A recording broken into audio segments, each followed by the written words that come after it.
আগামী রবিবারে আমার সাথে কথা হয়েছে বা কত রবিবার?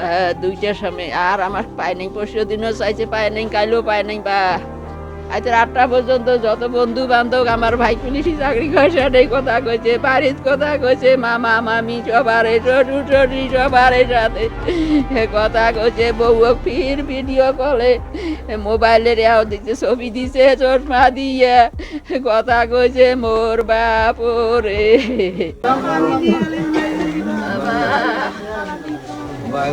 কোনদিন আসেন নাই মোর বাপ থাকলে তোরা।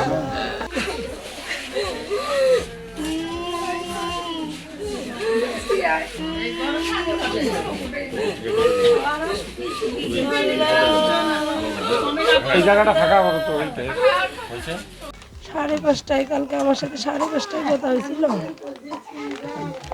লাস্ট কথা হয়নি। আল্লাহ যেভাবে রাখবে, আল্লাহ যেভাবে রাখবে সেভাবে রাখবে। ভাই ভাই আমি ভাই আমার অসুখ হয়েছিল, ডেঙ্গু জ্বর। আমি 30 তারিখ থেকে কিন্তু ভাইয়ের সাথে আর কথা কই নাই, ভাইয়ের সাথে কথা কই নাই।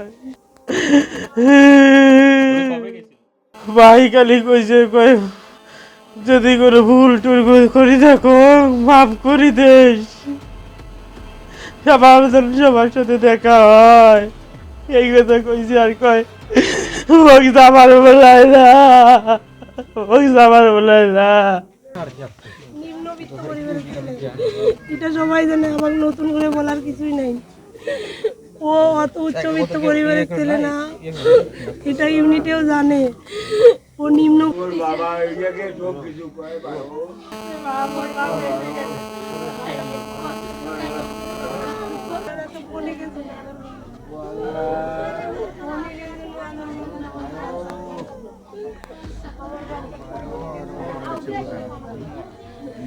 খাতা রেখেছে মেসেজ করে পাবলিকে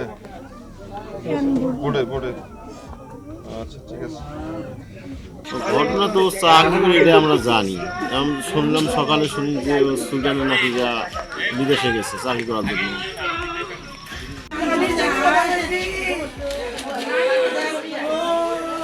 মুমিনুল হচ্ছে আমার হচ্ছে চাচাতো ভাই, বড় ভাই। তো ইনি 1 থেকে 1.5 মাস আগে মিশনে গেছিল, অর্থাৎ সুদানে। 7 নভেম্বর সুদানে গেছিল, ওনার মিশন ছিল শান্তিরক্ষা মিশন। গতকালকে 13 নভেম্বর ছিল। আনুমানিক বলা হচ্ছে যে বিকাল 3টা থেকে 4:30 বা 5টার মধ্যে ওখানে সন্ত্রাসীরা হামলা করছিল। তো এবং হামলাটা করেছিল বিএসএফের ক্যাম্পে। ওই ক্যাম্পের ভিতরে যতগুলো লোক ছিল,